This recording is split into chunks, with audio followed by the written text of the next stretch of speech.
walking down, and it's like, oh my gosh, wait a minute. He was facing this way. He looked up. I turned the light on to make sure. And I looked right at him, and then he went like this. I don't know. Gusto kong umiyak.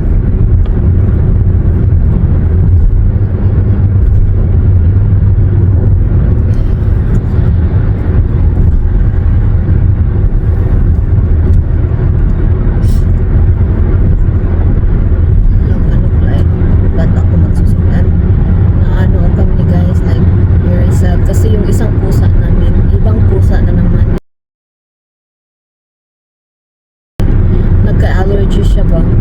Tapos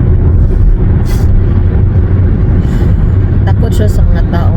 So, dinakip siya ng asawa ko. Tapos, dahil may allergy siya, bumili kami ng spray para sa allergies niya. Tapos doon natakot siya. Pagkatakot niya tumakbo siya. And ngayon, tumatago siya. Hindi namin makita kung saan.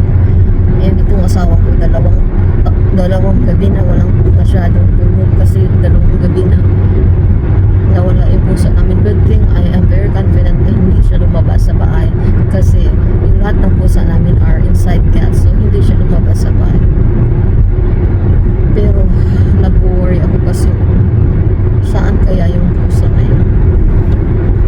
Please help us pray, guys. So ito na nga, pinost ko sa Facebook ko and I asked for help for prayer. Sabi ko, prayer warriors, please help us pray. Our dear Toby cat is missing. He is skittish and has skin disease. When we sprayed skin meds on him, he got scared and ran away. Now we do not know where he is and we do not know where he's hiding. And on the other hand, on a lighter note, makikita ka niya sa amin, sa kapatid ko at sa mga pamangkin ko to spend, birthday and graduation dinner with them. Tsaka birthday din ng asawa ko the other day. So, isahin na lang namin. Yan, dyan sa likod, yan yung gift ko. Gift namin dun sa pamangkin kong babae. She's 16 years old. Tapos, napaka-bright. My gosh, like, palaging na-honor. Tapos, yung pamangkin kong lalaki, kala namin hindi makagraduate. But he really did his best and we're so proud of him too. Smart na bata, kaya lang walang motivation. Pero, napaka-smart. But anyway, we're going to have dinner with them. So, we'll see you in a bit. Yeah. Lemonade. Hi. Morning star. Hi. Hi, Miss Lemonade. Yeah. Morning star. I remember we watched That's my we watched like some Disney movies. They like We the watched movie. Disney movies and like we also had like a event where we had Stop laughing. We're in Prakan Barrel celebrating Adrian's graduation for his birthday and Ashanti's birthday. Swipe it, and then after that you brush. There's like a manual in the car that it got loosened, so I just put it in the car. But it says allowing us to eat this food, and Lord, please bless this food, Lord. Make it, give us nutrition, Lord, and help us to feel full and satisfied. Lord, I thank you for allowing us to move through our achievements and keep us pushing forward day by day. And I thank you for giving us another day of life. And praying for tomorrow's good news. In Jesus' name we pray. Amen. Amen. Happy birthday to you and happy graduation. Why are you sending all those videos?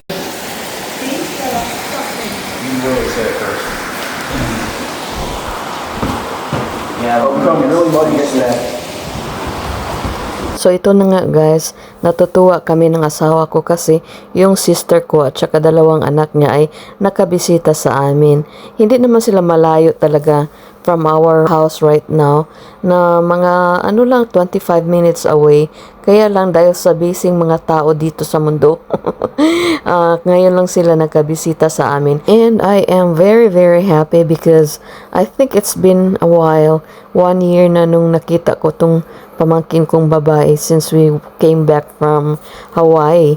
And ito guys, kasi mga private, mga batang ito ayaw magpa-video, kaya hindi nila alam, dinibidyohan ko sila. I really miss this girl. She is so nice and well behaved, kaya I really thank God for these two. The neighbor that is very No, it's not. It's not. It's just. Don't touch me. Don't touch me.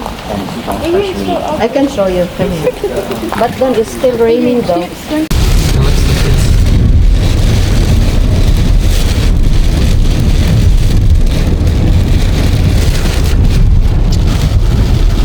Ganito ang bagyo sa amin guys, hindi mo makita yung daan.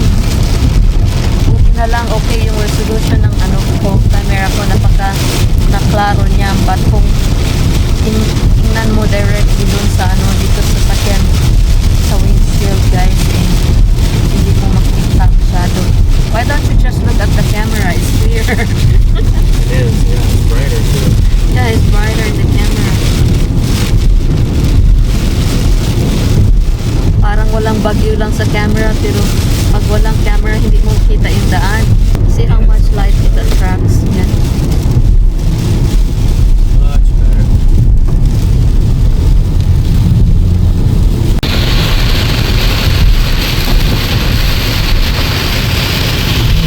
Grabe na naman bagyo dito guys. Oh. Hindi mo makita ang kapaligiran dahil sa bagyo. My gosh, look at how brown the sky is for gray. Oh, What was that?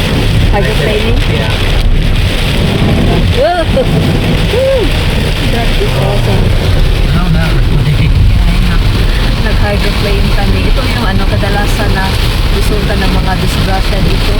Yung hydroplaning, yung ano, dadaan ka sa, yung may tubig ba, nadaan na sa daan may tubig, parang lake na tubig, tapos hindi mo alam na may tubig pala, tapos malakas yung ano, yung takbo mo. So yun, pag nakit mo yung ano, yung tubig, yung sasakyan mo ay mag-out of control. So, minsan makabangga ka ng ibang sasakyan. Ang problema, mga sasakyan dito guys ay kasi may speed limit kami. So, napakatuli ng takbo ng mga sakyanan dito, especially in the highway. So, yun. Tapos, nag-hydroplaning ka, o di, mag-lose control ka. Tapos, yung mga sakyanan na nakasunod sa'yo, running like 40 miles an hour, 25 miles an hour. So, yun. Di mabundol ka, dyan magsisimula yung ano, multiple car accident. So, ngayon, napaka-slow yung takbo ng aming sasakyan. Dahil halos hindi makita yung ano, halos hindi makita ang daan dahil sa ulan. Yan, patuloy pa rin ang aming bagyo dito. Oh my goodness. Yeah, look at the camera board. Just look at the camera because you couldn't see it. You know, yung windshield na rin guys, hindi talaga makita. Hindi makita yung mga ibang sakyanan. You couldn't see the cars. Wow, this is crazy. Yeah. Good thing cars are not moving fast.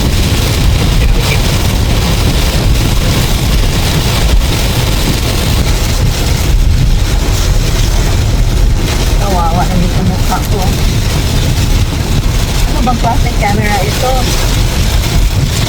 Ang pangit naman. Ang pangit ko. Tapos ang ganda-ganda pag-view yung ano, tingkuhan. I mean seriously, we couldn't see the road. Grabe tong camera ko guys, ang ganda talagang mag-capture ng light kasi pag tinitingnan mo yung ano daan sa windows ng sasakyan, hindi ka talaga makakita halos ng mga ano sasakyan na nakasunod sa iyo or nakasunod ka. Pero pag tingnan mo sa ano camera ko, using the camera, klaro, mas klaro pa yung camera kaysa diretso na ano. Pagtingin mo doon sa window ng sasakyan, napakadilim talaga. Aren't they overspeeding? For the conditions, Yeah. I would say for the road conditions they are. But, Yeah, I mean, those are especially that trucks, dude. so that car there. Dapat hindi sila mag-overtake. They should not overtake or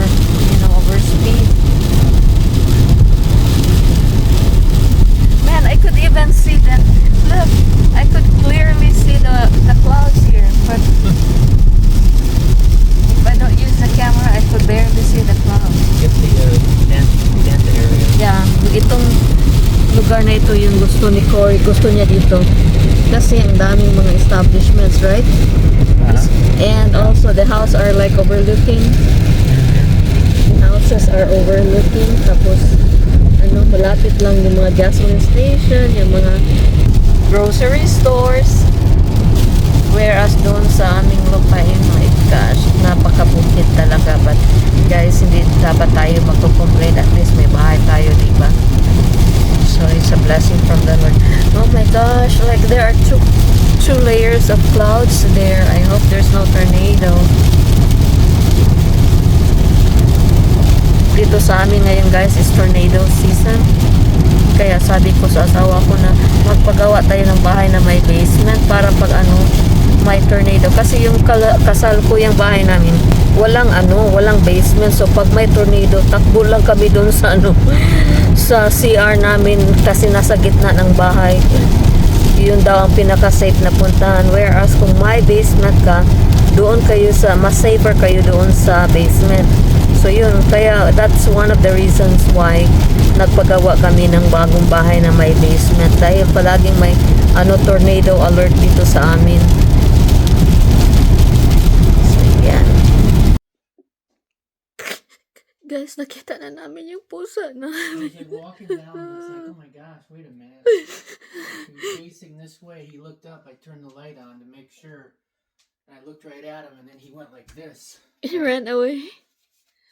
I told He you. ran right back into the. But it's like, Thank you, Father. Thank you, it's Lord. like, am I awake this time, Lord?